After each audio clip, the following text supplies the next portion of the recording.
Everyone, come on in, come on in. Finish up that story that we was on.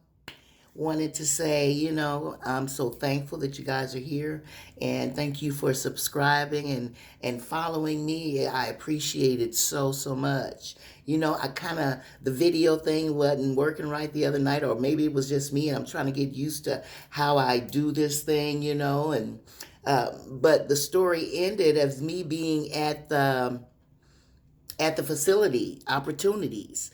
I'm there, and yeah, and it was a wonderful stay. Like I said, it's a 28-day stay. But let me say, welcome. If you're new here, please click like, subscribe. Don't forget to subscribe to my channel. Hopefully there's something I'm discussing that you might be interested in or might resonate with you or something like that. Got a lot of shit that's going on in my life.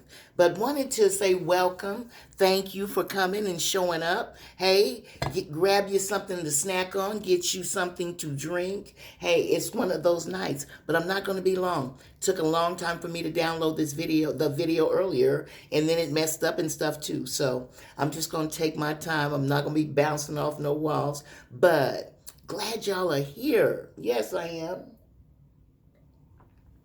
And anyway, you know,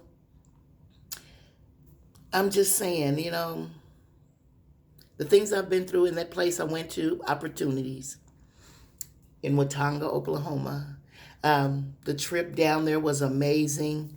The things that were the synchronicities, the signs, the wonders on the whole trip down there. I get down there and I hook up with a counselor. Hope everybody's doing okay out there tonight. I hook up with one of the counselors there, and older white lady, and told her my story, told her what was going on with me and how I wanted to be off of those drugs. I didn't know how and stuff like that. And she said, well, we can help you. And but she cried when I was telling her about spirit just coming all up on me, and him talking to me at the facility, at the detox place. And she was like, I hear him too. And I'm like, well, hey, that's what's up. That's what's up. And I got in there and got a room, got a bed and everything. And I started meeting people there and had groups up in there, a group up in there and things, teaching you about some things that you didn't know about. Anyway, getting to the magical things, the magical. So that's where I started waking up at 2, 3 in the morning. 4 or 5 in the morning, sometimes 3. And I'd get up, and there's always some coffee made in there. I went in to get me some coffee, and as I'm going out to drink my coffee, I'm going out to the yard. The sky is dark. We're in Oklahoma. Ain't no lights out there in the rural areas. Stars were bright and beautiful.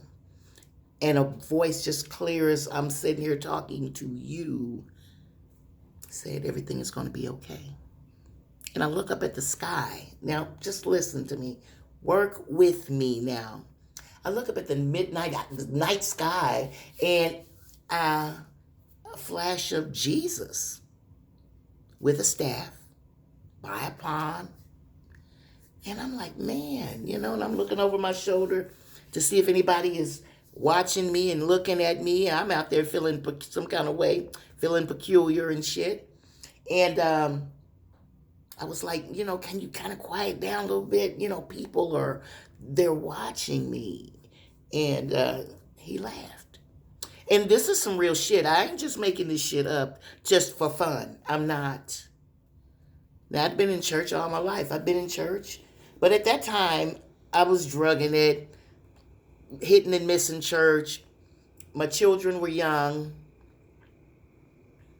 Yeah.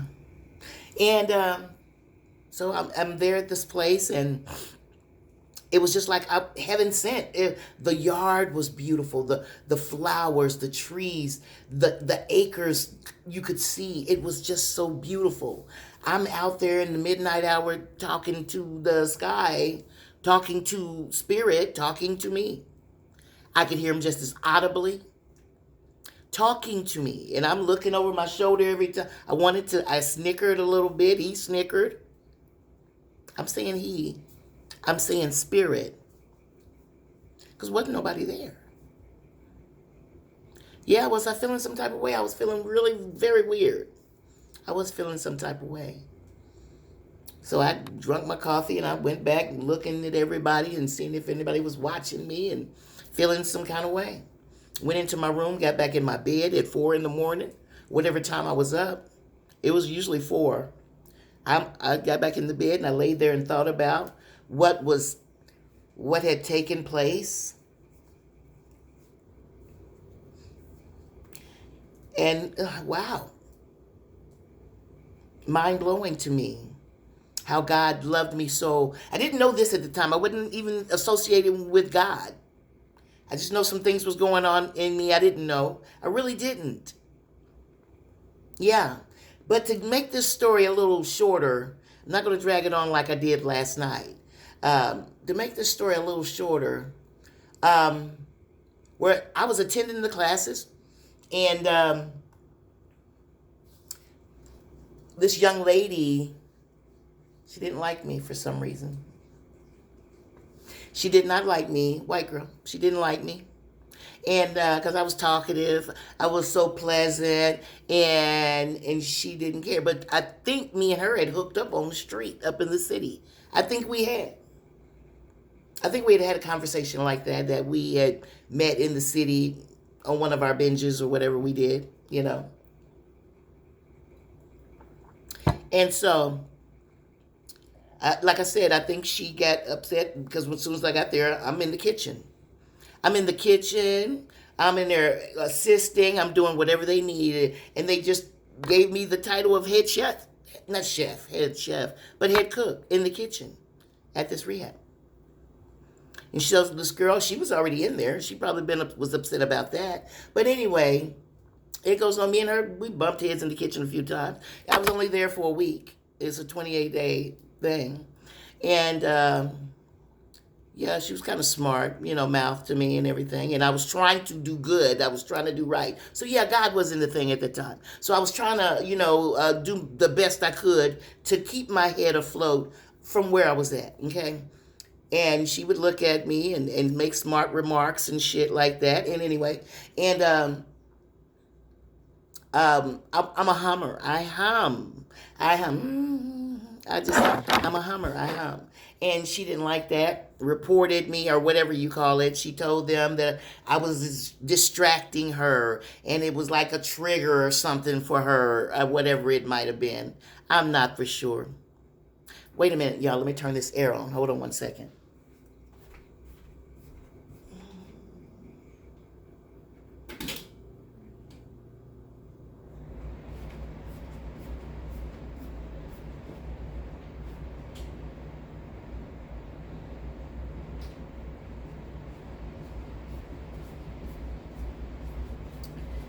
And of course, when I get in this light, I do.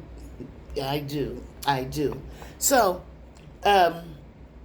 yeah, she didn't like me humming and things like that. So they asked me, and I quieted down because I didn't want to start no things. Everybody in there trying to work their thing. I wasn't trying to interrupt nobody's healing or none of that. And so I quieted down, but I still hummed it to myself. Anyway, the next day, I'm a few days up in there, and there was, I got called to the office. And I get in the office, and they said that she had accused me of crashing or crushing her makeup case. Never seen her makeup case. Don't know what her makeup case looked like. Well, they said they had some issues with that, and then it was on the rules when I came in, when I signed or whatever and all that. And I'm like, really?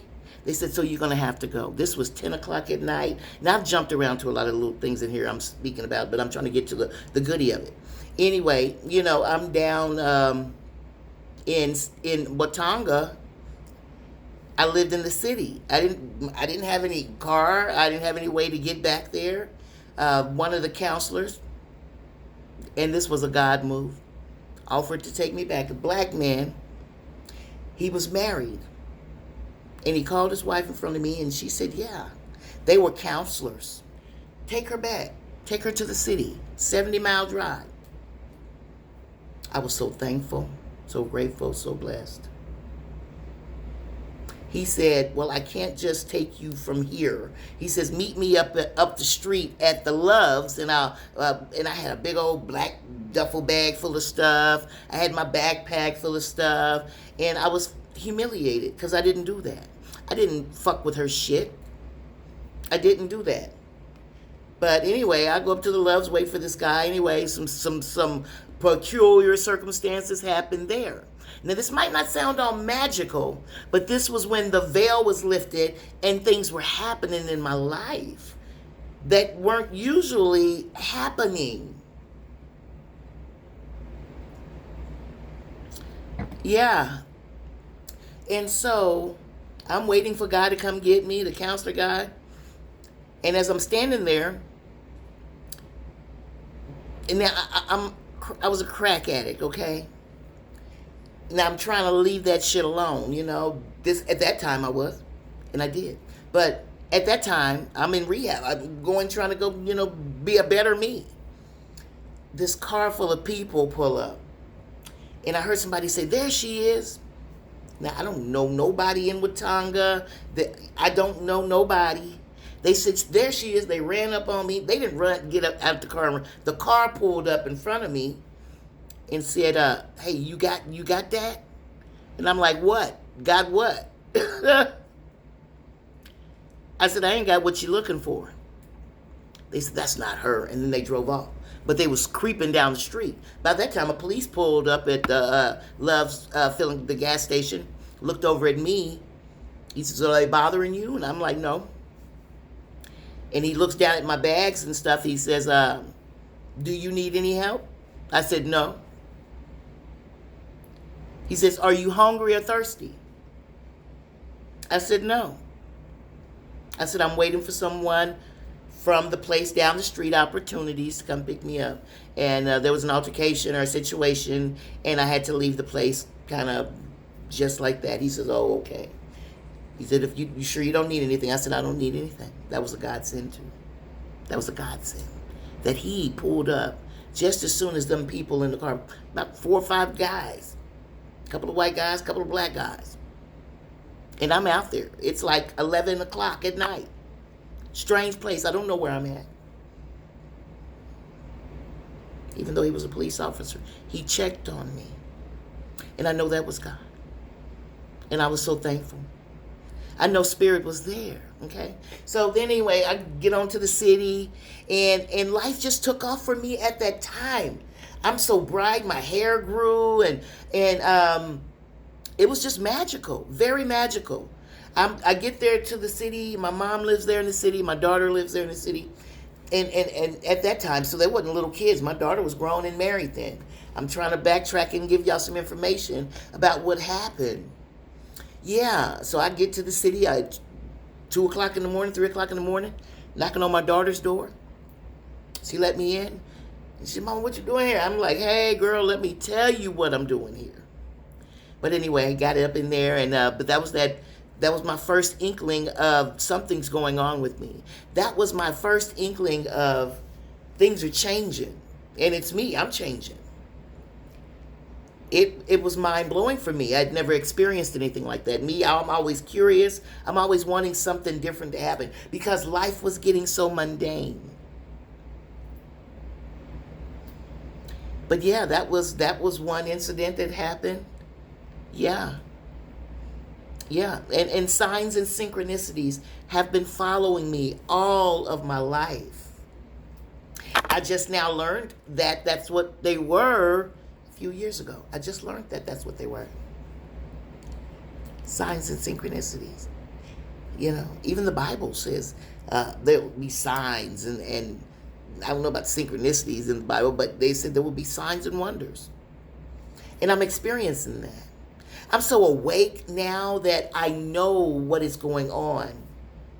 I know that I know. I've expanded. I look different. I walk different. I talk different. I am different. But I had to do a lot of changing my mindset. I had to do a lot of growing. I had to do a lot of going inward. I had to do a lot of inner work. I had to do a lot of dark, night of the soul work. I ain't saying I mastered any of this. I'm just saying I went through it. Then maybe somebody can, maybe y'all can, some of the stuff I'm saying resonates with you, and that you're not feeling all alone. But back in them days, man, I've always been curious. I've always wondered, why are we here? And a lot of us do that. A lot of us. And I told y'all, I don't know if I said it in another video, that a few years ago, I had asked God to change it up a little bit. This is so boring, or just take me. I don't want to be here. I think I went through a divorce, my sister dying. I was ready to go. My kids were grown. They had their own families. I've got 13 grandchildren. But they got their own families. I got 2 children. But they have their own families. Now, I'm not going to run this long. But y'all come back and hear some more of my experiences, some more of my stories. Please connect with me. Share me if you think somebody else might need to hear my journey. I appreciate it so, so much. I really, really do. I really do. But, I'm hoping that you can grab something that I'm saying. And I was a depressed person at one time in my life. I'm saying miracles happen every day. I'm an artist. I'm a book writer. You know what? In a few years ago, I wouldn't consider this my best life. And it's not my best life, but it is.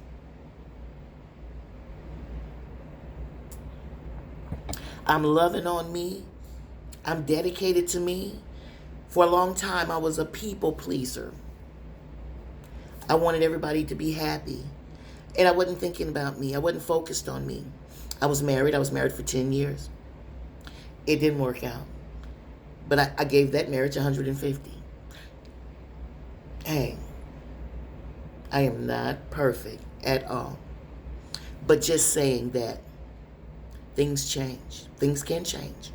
If you want a better life, change your mindset. You know how we were conditioned to be a people. Change your mindset. Grow. God doesn't want any of us to stay stagnant. Change your mindset. Go deeper within you, into your heart space. Now, I'm not fluent in a lot of this awakening, kundalini. I'm not fluent in it, but I got a lot of more stories I want to tell you. I love you guys so much. Thank you for stopping through. Thank you for following me. And thank you for subscribing. Thank you. And I will see you in the next video with another story. Until then, y'all have a wonderful day. Well, a wonderful night, evening, wherever you at. Love you guys.